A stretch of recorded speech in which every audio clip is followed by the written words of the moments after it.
దేవునికి మహిమ కలుగును గాక. హల్లెలూయా. అలాగే మరి వాక్య దర్శన వీక్షకులకు, దైవమందిర విశ్వాసులకు, పరిసర ప్రాంత నివాసులకు, దేవుని పిల్లలైన మీ అందరికీ కూడా క్రీస్తు నామంలో ఈ పునరుత్థాన శుభములు, శుభాభివందనాలు తెలియజేస్తున్నారు.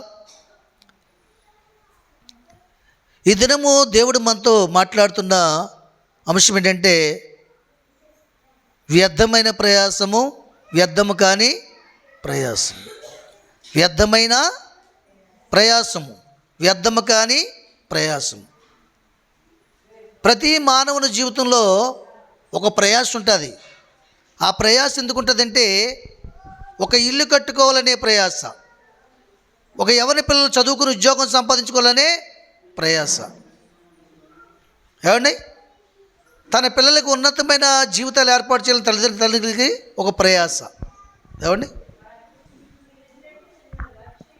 ఒక మార్పు లేని భర్తని మార్పు కలిగిన వాడిగా తీర్చిదిద్దుకోవాలనే ఒక విశ్వాసి ప్రయాస, ఏమండి భక్తిహీనులైన తన పిల్లల్ని భక్తిలో నడిపించుకోవాలని ఒక తల్లిదండ్రుల ప్రయాస. ఈ ప్రయాసల్లో ఇప్పుడు మనం మీతో చెప్పిన ప్రయాసల్లో వ్యర్థం కాని ప్రయాస ఏంటంటే, తన భర్తని మార్చుకోవాలని ప్రయాస. అది దేవునికి ఇష్టమైనది, సుపీరియర్.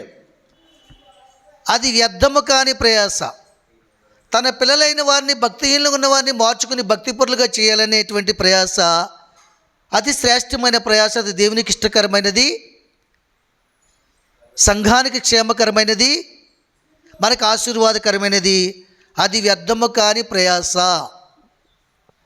ఇంకొక ప్రయాస ఏంటంటే, క్రైస్తవులైనటువంటి వారి జీవితకాలం అంతా దేవుని స్తుతించుట, ఆరాధించుట, దేవునికి అర్పణ ఇచ్చుట, దేవుని మహిమార్థమై జీవించుట వ్యర్థము కాని ప్రయాస. మరి వ్యర్థమైన ప్రయాస ఏంటి? వ్యర్థమైన ప్రయాస ఏంటంటే, ఈ లోకము కొరకు ప్రయాసపడే ప్రయాస వ్యర్థమైనది. ప్రసంగి గ్రంథం మీరు చదివితే ఈ లోకంలో ఎంత వ్యర్థమైన ప్రయాస కలిగి మనం జీవిస్తున్నాం మనకు అర్థమవుతుంది. మీరు ఇంటికి వెళ్ళిన తర్వాత చదువుకోండి, ప్రసంగి గ్రంథాన్ని చదవండి. 13 అధ్యాయాలు ఉంటుంది. మొదటి అధ్యాయం నుంచి ఆఖరి అధ్యాయం వరకు కూడా యవనస్తుల గురించి, వృద్ధుల గురించి, ఏమండి స్త్రీల గురించి, పురుషుల గురించి, కన్నబిడ్డల గురించి, మనిషి యొక్క మరణం గురించి, మనిషి యొక్క జీవిత విధానం గురించి, అసలు మనిషి దేనికోసం దుఃఖపడాలి, మనిషికి మరణం కంటే ఎక్కువ దుఃఖం పుట్టించేది అది ఏదై ఉన్నది, ఈ విషయాలన్నీ కూడా మీకు ప్రసంగ గ్రంథంలో భక్తుడైన సొలొమోను మహారాజు పొందుపరిచాడు. ఆమేన్. ఈ లోకము గురించి, లోకస్తుల గురించి, రక్షణ మార్పు లేని మనుషుల గురించి ఎంత ప్రయాసపడినా వ్యర్థమే.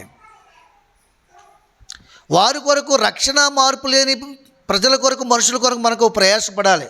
ఏంటి ఆ ప్రయాస అంటే, వారి కొరకు కన్నీరు కార్చి ప్రార్థన చేయాలి.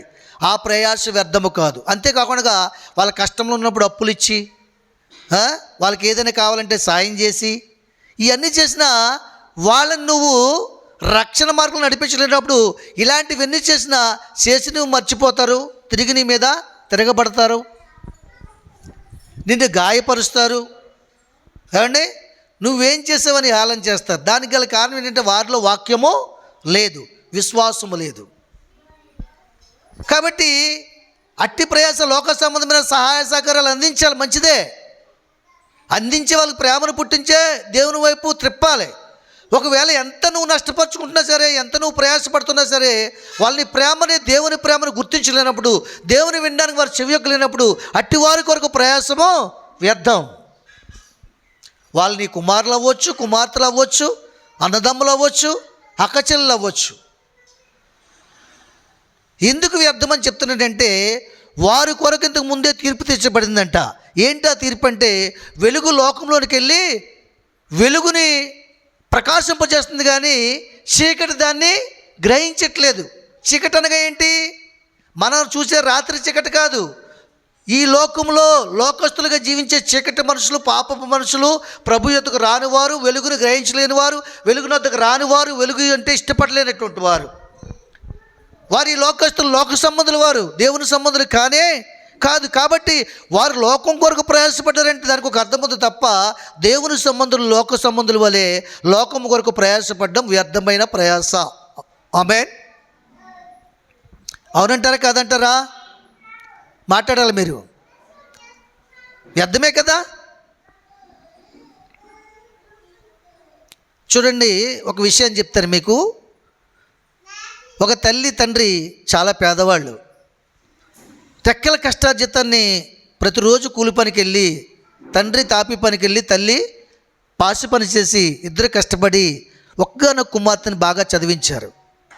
మంచి డిగ్రీ చదివింది, ఎంఎస్సీ చేసింది, చక్కని చదువు చదివింది.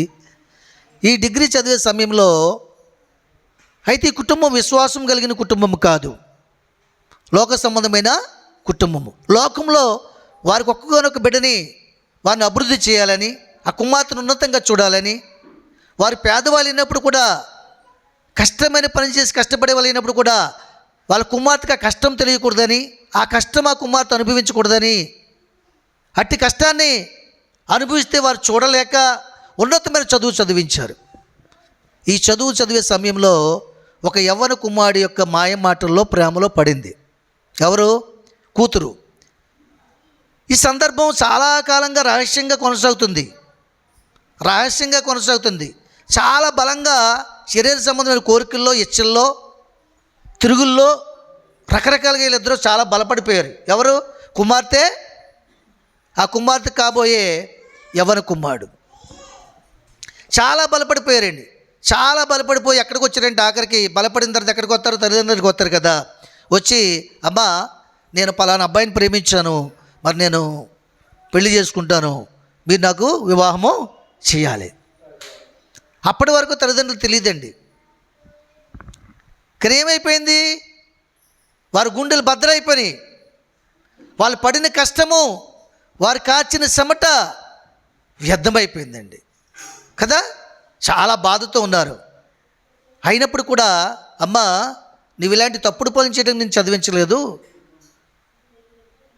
ఇలాంటి మా కాకుండా మమ్మల్ని మాయ చేసి నీ సుఖాన్ని వెతుక్కోవడానికి నేను మీరు చదివించలేదు, ఇది ఎంత మాత్రం మా వల్ల కాదు. నీ కోరికని మేము తీర్చలేము. ఇంతవరకు నీ కోరిక తీర్చడానికి మేము చింపురు బట్టలు కట్టుకుని, చిరిగిపోయిన బట్టలు కట్టుకుని నీకు మంచి బట్టలు కొనిచ్చాం. చదువు లేదు కదా మాకని చెప్పి నేను చదివించాం. మేము సద్దన్నం తిని పనిలోకి వెళ్ళి నీకు మంచి ఫుడ్ సిద్ధపరిచి పంపించాం. చెప్పులు లేకుండా పనిచేసి మేము కాళ్ళకు ముళ్ళు గుచ్చుకుని గాయములు తగిలి నీ కాళ్ళకి నీకు నచ్చిన చెప్పులు కొన్నాం. ఎంతో నిన్ను ఆనందింపజేసాం. కానీ ఈరోజు మమ్మల్ని దుఃఖపరుస్తున్నావు కాబట్టి నీ కోరికను మేము తీర్చలేము అని చెప్పారటండి. ఎప్పుడైతే ఇలా చెప్పారో ఆ పేద తల్లిదండ్రుల మీద విపరీతమైన కోపం వచ్చిందట. ఆ కోపాన్ని, ఆ పగని, ద్వేషాన్ని ఎలా తీర్చుకుందంటే తన ప్రియుడితో కలిసి ఒక మోసకరమైన పన్నాగం పన్ని విషము తీసుకొచ్చి, మంచి పుడ్డు తీసుకొచ్చి, ఆ రోజు తల్లిదండ్రులతో ప్రేమగా మాట్లాడి ఇద్దరికి పెట్టిన అన్నంలో కలిపి తల్లిదండ్రులకి పెట్టి చంపేసిందండి. సరే, ఈ ప్రయాస వ్యర్థమా కాదా చెప్పండి? ఈ ప్రయాస వ్యర్థమా కాదా? అదే కూతుర్ని దేవుని సందులో నడిపించి, భయభక్తులు నేర్పించి, సంఘానికితో జతపరిచి, సహవాసాన్ని ఏర్పాటు చేసి, మంచిగా ఓ సండే స్కూల్ టీచర్గా తీర్చిదిద్ది, ఏమండి వాక్యమందు నిల్చున్నట్టుగా చేసి, ప్రార్థనా జీవితం నేర్పి చదివిస్తుంటే నిజంగా కుమార్తె అలాగ తప్పు చేసినా లేదు. ఎందుకంటే తల్లిదండ్రులకే భయము, భక్తి లేదు. వాళ్ళ కష్టార్జితాన్ని నమ్ముకున్నారు తప్ప, వారి కష్టార్జితం ఇచ్చి వారు కష్టపడడానికి సామర్థ్యం కలగజేసిన తండ్రి అయిన దేవుణ్ణి నమ్మలేదు వాళ్ళు. మీకు అర్థమవుతుందండి? వారి కష్టార్జితమే దేవుడు అనుకున్నారు వాళ్ళు, వాళ్ళ పనే దేవుడు అనుకున్నారు వాళ్ళు. కానీ తన కన్నబిడ్డ తనకు మోసం చేస్తుందన్న సంగతి వారు తెలుసుకోలేకపోయారు. ఈ ప్రయాస వ్యర్థమా కాదా? వ్యర్థమా కాదండి? వ్యర్థమే. వ్యర్థం కాని ప్రయాస ఏంటి? దేవుని ఎడల భయభక్తులు కలిగి చెడుతనాన్ని విడిచిపెట్టి దైవజ్ఞానమును నేర్చుకుని దాన్ని అవలంబించి అనేకులకు మాదిరిగా జీవిస్తే వారి ప్రయాస వ్యర్థమో కాదు. ఆమేన్. కనుక చాలామంది ఏమనుకుంటారంటే, మా కష్టార్జితాన్ని బట్టి మా ఆలోచన నెరవేర్చుకోగలము, మా కష్టానికి వచ్చినటువంటి కూలిని బట్టి, ఆ కూలి పని బట్టి మేము సంతోషించగలము, మా బిడ్డలను సంతోషంగా ఉంచగలము అని మనం ఒక ఆలోచన చేస్తాం. కానీ దేవుని వాక్యం ఏం చెప్తుందంటే వినాలి. మీరు టైం పెట్టుకున్నావా? వినాలి మీరు. దేవుని వాక్యం ఏం చెప్తుందో మీకు చూపిస్తాను. పరిశుద్ధ గ్రంథం తెరవండి ఒకసారి. పరిశుద్ధ గ్రంథం నుండి సామెతల గ్రంథము 10వ అధ్యాయము 22వ వచనం చూద్దాం. యెహోవా ఆశీర్వాదము ఐశ్వర్యం ఇచ్చును, నరుల కష్టం చేత ఆ ఆశీర్వాదం ఎక్కువ కాదు. చూసారా? యెహోవా ఆశీర్వాదము ఐశ్వర్యము ఇచ్చును, నరుల కష్టం చేత ఆశీర్వాదము ఎక్కువ కాదు. ప్రేమ కలిగిన ప్రభువా, పరిశుద్ధుడా, నీకు వందనాలు, స్తోత్రాలు. నిజమే తండ్రి, ఆశీర్వాదము సకల ఆశీర్వాదము నీ చేతిలో ఉన్నాయి నాయన. నీ బిడ్డలమైన తన ప్రభువా, మేము పొందుకోవాలంటే ఒక అర్హత కలిగి ఉండాలని, విశ్వాసము, నమ్మకత్వము, ప్రార్థన జీవితము నాయన నీకు ఇష్టకరమైన జీవితం కలిగి ఉన్నప్పుడు మా తండ్రి అనే దేవుని ఆస్తికి మేము హక్కుదారులం అవుతామని జ్ఞాపకం చేస్తున్నావు నాయన. మా కష్టార్జితాన్ని, మా తిరుగుతేటలు, మా బుద్ధిని బట్టి సంపాదించుకోగలమని మేము అనుకున్నట్లయితే అది మూర్ఖత్వమని, ఆ ప్రయాస వ్యర్థమని జ్ఞాపకం చేస్తున్నావు తన ప్రభువా. నీ కొరకు జీవిస్తే ఏ విధమైన తన ప్రభు ఆశీర్వాదాలు ఉంటాయో, మా కొరకు, లోకము కొరకు, దాని ఆశల కొరకు జీవిస్తే ఏ విధమైన నష్టములు కలిగి ఉంటాయో తన ప్రభువా మాకు ఒక ఉదాహరణ బట్టి, ఒక నిజమైనటువంటి తన ప్రభు ఉపమానం బట్టి మాకు చూపించారు. మీకు వందనాలు, స్తోత్రాలు. మిగతా వాక్యంలో కూడా మీరు మాతో మాట్లాడి బలపరిచి మీ నామాన్ని గొప్ప చేసుకుని మహిమపరుచుకుని మీ మహిమార్థమై జీవించే భాగ్యం దయచేయమని యేసయ్య శక్తిగల నామములో అడిగి వేడుకుంటున్నారు పరమ తండ్రి, ఆమేన్. ప్రియమైన దేవుని పిల్లలారా, యెహోవా ఆశీర్వాదం ఐశ్వర్యం ఇచ్చును, నరుల కష్టము చేత ఆ ఆశీర్వాదం ఎక్కువ కాదు. వినాలి మీరు. యెహోవా ఆశీర్వాదము ఐశ్వర్యము ఇస్తారట. యెహోవా అంటే ఎవరు? యెహోవా అంటే ఎవరు? ఉన్నవాడు, అనువాడు, సమస్తమును చేయగల సామర్థ్యము, శక్తి కలిగి ఉన్నవాడు. ఆయన కుమారుడైన క్రీస్తు, ప్రభు అయిన క్రీస్తు, ఈ దినము మనతో మాట్లాడుతున్న పరిశుద్ధాత్మ దేవుడు. ఆమేన్. అంటే దేవుడు, మన ఏ దేవుని కలిగి ఉన్నాం మనం? ఏమండి? ఆశీర్వాదం ఐశ్వర్యం ఇచ్చే దేవుని కలిగి ఉన్నాం. ఏమండి? చూడండి, ఒక కూలి ఇవ్వలేని, స్తోమత లేని మన దగ్గరికి వెళ్ళి కూలి చేస్తే కూలి పని ఇస్తాడా సాయంత్రం? కూలి ఇవ్వగలిగినటువంటి స్తోమత కలిగిన రైతు దగ్గరికి వెళ్ళి కూలి పని చేస్తే సాయంత్రం కూలి ఇవ్వగలరు. అవునుగా చెప్పండి. కూలి ఇవ్వలేని వాని దగ్గరికి వెళ్తే కూలి ఇవ్వగలడా? ఇవ్వలేడు. మీకు ఏదో కారణం చెప్తాడు, రేపిస్తానంటే ఎల్లుండి మీ ఆకలి తీరుద్దా? తీరదండి. గ్రహించాలి మనం. యెహోవా దగ్గర ఏముంది? మనం నమ్మిన దగ్గర ఏముంది? మనం నమ్మిన దేవుని దగ్గర ఏముంది? ఆశీర్వాదము ఐశ్వర్యం ఉంది. ఏమండి?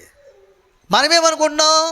నేను కష్టపడితేనే నా ఆశీర్వాదం ఎక్కువ అవుతుంది, నా ధనం ఎక్కువ అవుతుంది, నా డబ్బు ఎక్కువ అవుతుంది, నాకు శక్తి వస్తుంది, డబ్బులుంటేనే డాక్టర్ దగ్గరికి వెళ్ళగలను, డబ్బులుంటేనే ఆహారము తెచ్చుకోగలను, డబ్బులుంటేనే ఇల్లు కట్టుకోగలను, డబ్బులుంటేనే బట్టలు కొనుక్కోగలను, డబ్బులుంటేనే పిల్లల్ని చదివించుకోగలనని ఆ వ్యర్థమైనటువంటి డబ్బు కోసం మన కష్టార్జితాన్ని మనం నేలపాలు చేస్తున్నాం.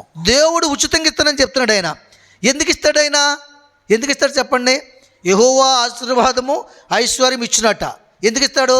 తన పిల్లలమై ఉన్నాం కాబట్టి తన చెప్పు చేతుల్లో జీవిస్తే, తనకి ఇష్టానుసారంగా దీవిస్తే, ఆయనకి ఇష్టమైన మనుషులకు మనం ప్రవర్తిస్తే తప్పగా ఆశీర్వాదాన్ని, ఐశ్వర్యాన్ని మనం పొందుకుంటాం. ఆమేన్.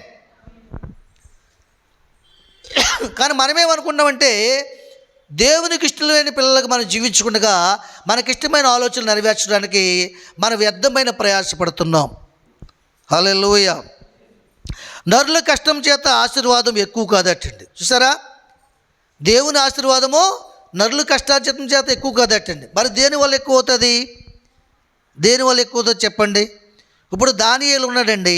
దానియేలు ఎప్పుడైనా ఆ రాజ్యంలో పనిచేశాడా? ఎవరి దగ్గరికి కూలి పనికి వెళ్ళాడా దానియేలు? ఏమండి వెళ్ళాడా? వెళ్ళలేదే. ఏం చేసాడైనా? తన నమ్మిన దేవునికి ముమ్మారు ప్రార్థన చేశాడు. చేశాడా లేదా? ఆ ప్రార్థన చేయడాన్ని బట్టి లోకంలో కష్టం వచ్చింది. ఎందుకు వచ్చిందే కష్టం అంటే దేవుడు తన పక్షంగా ఉన్నాడు కాబట్టి, ఆయన చెప్పిన ప్రతీకాలను నెరవేరుస్తున్నాడు కాబట్టి, రాజుని ఆశ్చర్యపరిచి రాజు ఘనత పొందుకున్నాడు కాబట్టి, ఘనపరచబడ్డం తన ఇతరులకి, తన శత్రువులకు ఇష్టం లేక ఒక శాసనాన్ని పుట్టించి ప్రార్థన చేయకూడదని, ఆశీర్వాదానికి వారసుడు కాకూడదని, దేవుడిచ్చే ఐశ్వర్యాన్ని పొందుకోకూడదని ఒక అడ్డుని పెట్టాడు అక్కడ. ఆ అడ్డుని ఎవరు పెట్టాడు? తను ఎవరైతే ప్రేమిస్తున్నాడో, ఎవరైతే కనపడుతున్నాడో రాజు ద్వారా జరిగించారు. అది కుయుక్తితోటి. దేవునికి మహిమ కలుగును గాక. అయినను సరే ఈ లోకంలో వచ్చే కష్టము కానే కాదు. వాళ్ళు నా దేహాన్ని చంపగలరు తప్ప నా ఆత్మనే చంపలేరు. నా దేహాన్ని శిక్షించగలరు తప్ప నా హృదయంలో సంతోషాన్ని వారు ఆపలేరు. నా విశ్వాసాన్ని తొలగించలేరని నిర్ణయం తీసుకుని, నిబంధన చేసుకుని దానియేలు మేడగదిలోకి వెళ్ళి యెరూషలేము తట్టు కిటికీ తీసి ప్రార్థన చేసినప్పుడు మరి దానియేలు దేవుడు దీవించాడు, ఆశీర్వదించాడు, బంధకం నుంచి విడిపించాడు. ఎంత మంచి స్వరమో తెలుసా రాజుది. జీవము గల దేవుని కుమారుడైన దానియేలు, నీ దేవుడు నిన్ను రక్షించనని అడుగుతున్నాడు. రాజా, నా దేవుని దృష్టికి నేను నిర్దోషిని కాబట్టి నన్ను రక్షించాడు, నీ దృష్టి కూడా నేను నిర్దోషినే కదా, నీ మనసును గాయపరచలేదు కదా అని అడిగాడు. ఆమేన్. ఇది వ్యర్థమైన ప్రయాస, వ్యర్థం కాని ప్రయాస? చెప్పండి మీరు. దానియేలు ప్రయాస వ్యర్థం కాదా, వ్యర్థమైందా?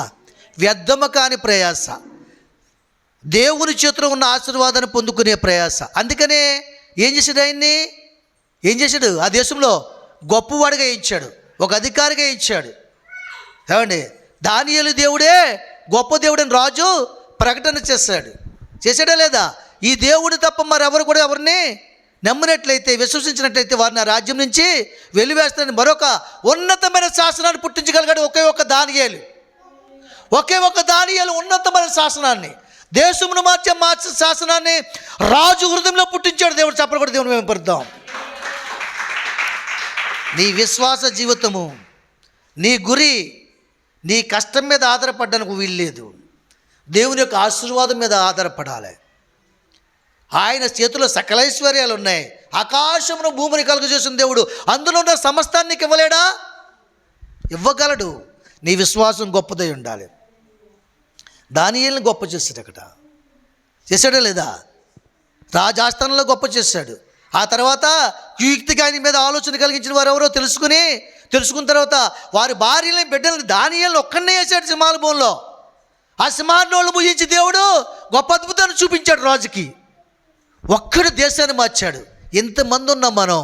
ఎంతమందిని దేవుని సన్నిధికి నడిపించగలుగుతున్నాం? మన విశ్వాసాన్ని కనబర్చి, నీ విశ్వాసాన్ని నువ్వు కనబర్చినంత వరకు, దేవుని నామాన్ని మహిమపరచలేనంత వరకు నీ ఆర్థిక సమస్యలు అలాగే ఉంటాయి, నీ బంధకం అలాగే ఉంటుంది. ఉండదా? ఉంటుందండి. ఎప్పుడైతే దేవుని మహిమపరుస్తావో అప్పుడు ఈ దినము సాక్ష్యం చెప్పిన బిడ్డల జీవితంలో మరెన్నడూ కూడా అప్పుల సమస్య వారి జీవితంలో రాకుండా దేవుడు తీర్చునుగాక.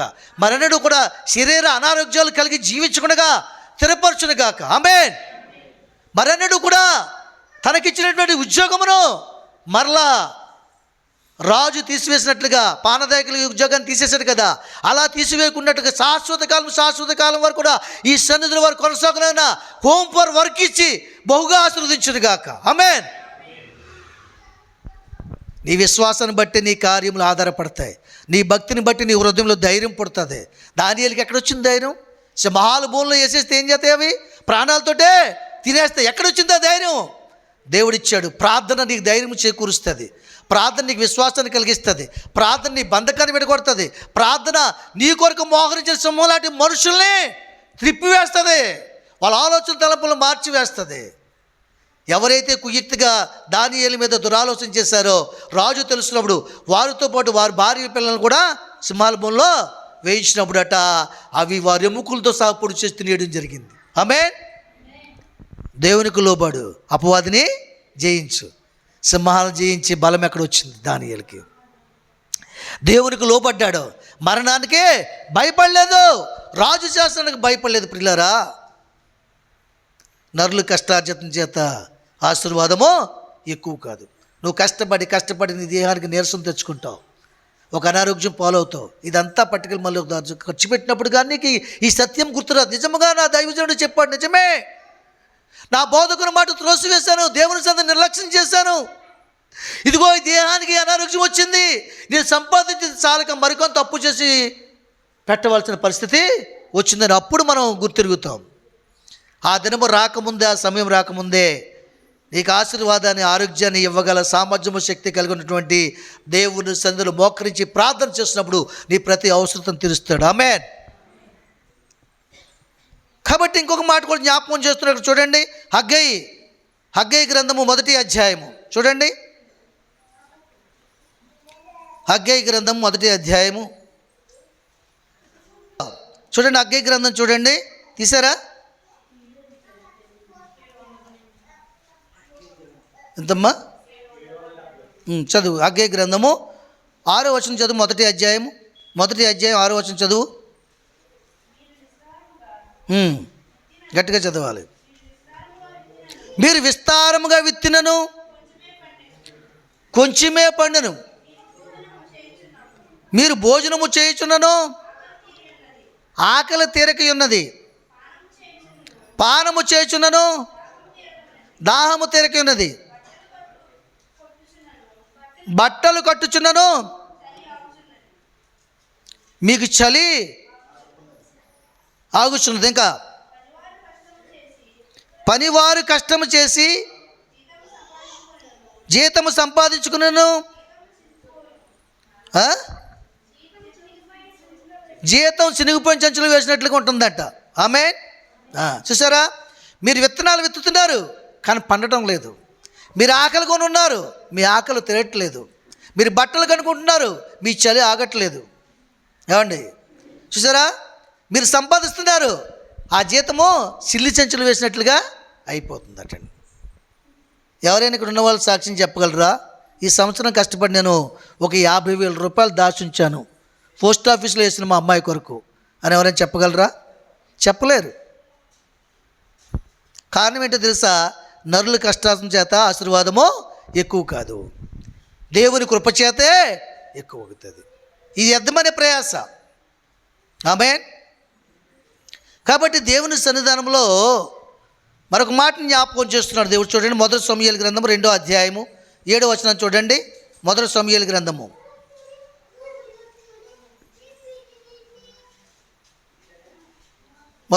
గ్రంథము 2వ అధ్యాయం 7వ వచనం చూడండి. యెహోవా దారిద్ర్యమును ఐశ్వర్యమును కలుగు చేయవాడు, కృంగ చేయవాడును లేవనెత్తువాడు ఆయనే. చూసారా? ఇందాకేమన్నాడు? యెహోవా ఆశీర్వాదమును ఐశ్వర్యమును కలుగు చేయవాడు. నరుల కష్టార్జితం చేత ఆశీర్వాదము ఎక్కువ కాదు. యెహోవా దారిద్ర్యమును ఐశ్వర్యమును కలుగు చేయవాడట. అబ్బా, ఇందాకేమన్నాడు? యెహోవా ఆశీర్వాదమును ఐశ్వర్యమును కలుగు చేయవాడు. మరలా ఏమన్నాడు? యెహోవా దారిద్ర్యమును ఐశ్వర్యాన్ని కూడా కలుగు చేయగలటండి. దేవుని నమ్మిన వ్యక్తి దీవించబడాలంటే అతను దేవుని చేతిలో ఉండాలి, దేవుని చిత్తాన్ని జరిగించేవాడిగా ఉండాలి. ఏమండి? దేవుని చిత్తాన్ని జరిగించేవాడిగా ఉండాలి. దేవుడు ఏమిస్తాడంట? ఆశీర్వాదం ఇస్తాడు, ఐశ్వర్యం ఇస్తాడు. అలాగే ఆయనకు విరోధంగా జీవిస్తే దరిద్రాన్ని ఇస్తాడు. మరలా నువ్వు పశ్చాత్తాపడితే, మరలా నువ్వు కట్టుకుంటే నీ గృహాన్ని విరిగిలేని మనసు కలిగి ప్రార్థన చేసి పశ్చాత్తాపం కలిగి కన్నీరు కాచి, ప్రభువా మరన్నట్టు ఇటు తప్పు చేయనేనా, మరన్నట్టు సన్నిధి నిర్లక్ష్యం చేయనేనా, మరన్నట్టు ప్రార్థన జీవితాన్ని ఆపుకొంతాను ప్రభువా, మరన్నట్టు అనుజులతో కలిసి నేను ఉన్నాయినా, సహవాస దోషం నిలబడి చేస్తుందని ప్రభువా, మరన్నట్టు తనపరి నామాన్ని ఈ లోకంలో అవమానపరుచున్నాయనా, ఇంతవరకు వ్యర్థమైన ప్రయాసపడ్డంతని ప్రభువా, నా కష్టం చేత నేను బాగుపడతాను అనుకున్నాను ప్రభువా, నా కష్టం చేత నా కుమార్తె జీవితాన్ని బాగు చేస్తాను అనుకున్నాను ప్రభువా, నా కుమార్తె నా కష్టాన్ని అనుభవించి నన్ను పాడు చేస్తాను అనుకోలేదు ప్రభువా, వ్యర్థమైన ప్రయాసపడ్డంతని ప్రభువా, నువ్వు ఎప్పుడైతే ప్రార్థన చేసి దేవుని సందులో మొరపెట్టి నిబంధన చేసుకుని నిర్ణయం తీసుకుంటావో మరలా దారిద్ర్యం నీకు ఐశ్వర్యంగా మారుస్తాడు. చెప్పలు కూడా దేవుని మహిమపరుద్దాం. హల్లెలూయా. నీకు ఉన్నది అది అపవిత్రత అయినా సరే, అపవిత్రత అయినా పవిత్రత అయినా దేవునికి అప్పగించాలి. నువ్వు ఇంతవరకు అపవిత్రత కలిగి ఉన్నావేమో, ప్రార్థన నిర్లక్ష్యం కలిగి ఉన్నావేమో, విశ్వాసం నిర్లక్ష్యం కలిగి ఉన్నావేమో, నా కష్టార్జితం చేత నేను ఏమైనా చేయగలను సామర్థ్యము నాదే అనుకుంటావేమో. దావీదు అంటున్నాడు, 1000 మణుగుల బంగారం ఇచ్చి, 1000 మణుగుల వెండినిచ్చి, లక్షల కోట్ల రూపాయలు ఇచ్చి, దేవా ఈ నీ ప్రజలు నీ మందిరం కొరకు ఇంత ఘనంగా ఇచ్చారంటే నేను ఇన్ని 1000 మణుగుల బంగారం వెండిని సమకూర్చి ఇవ్వగలనంటే ఈ సామర్థ్యం నీవిచ్చిందనయ్యా, నీవు ఇవ్వకపోతే మేము ఇవ్వలేమయ్యా, మేము ఏపాటు వారు నీ మందిరము కట్టడానికి, మేము ఏపాటు వారమయ్యా, నీ సామర్థ్యము లేకపోతే భూమిలో వెండిని బంగారం దాచావు కదయ్యా, పంటలను దాచావు కదయ్యా, సమృద్ధిగా ఇచ్చావు కదయ్యా, అందరూ బట్టి మేము ఇవ్వగలుగుతున్నామయ్యా. మానవులకు శక్తి సామర్థ్యాన్ని కలిగి చేసే దేవుడని మర్చిపోకు. నువ్వు కష్టపడుతున్నావంటే దినానా ఆరోగ్యం కలిగి ఉన్నావంటే ఆ సామర్థ్యాన్ని శక్తిని దేవుడు నీకు ఇస్తున్నాడు కాబట్టి ఆ కష్టంలో కూడా కృతజ్ఞత కలిగి ఉండాలి. ఆ కష్టార్జితం నువ్వు అనుభవించలేకపోతున్నావు. కొంత డాక్టర్లకు పోతున్నావు, కొంత అనారోగ్యాలకు పోతున్నావు, కొంత వ్యర్థమైన మనుషులకు పోతున్నావు, కూడబెట్టి ఒకరికి ఇస్తున్నావు. అది తిరిగి ఇవ్వకుండా నేను ఇబ్బంది గురి చేస్తున్నారు. వాళ్ళు తింటున్నారు చక్కగానే నిన్ను గుర్తించట్లేదు. ఇలాంటి పరిస్థితి ఎందుకు వస్తుంది మనకి? తెలుసుకోవాలి, దేవుడు జ్ఞానం ఇచ్చాడు. జ్ఞానం యొద్దకు రండి, అజ్ఞానంలో జీవించొద్దు. ఆమేన్. కాబట్టి దేవుని సందులో ఆయన చెప్తున్నాడు, దేవా నాకు సామర్థ్యము శక్తి కలుగజేసేవాడువు నీవే అంటున్నాడు. ఒకవేళ దేవునికి ఏదైనా ఇచ్చే మనసు నీకుంటే, ఇస్తుంటే ఇవ్వగలిగే సామర్థ్యాన్ని దేవుడికి కలుగజేసి అనుకోవాలి తప్ప నీ శక్తిని బట్టి, నీ భక్తిని బట్టి, నీ స్తోమతను బట్టి ఇస్తున్నాను అనుకుంటే అక్కడ దారిద్ర్యము నిలిచి ఉంటుంది. చెప్పలు కూడా దేవుని మహిమపరచండి. ఇదంతా నీ వల్లే జరుగుతుంది.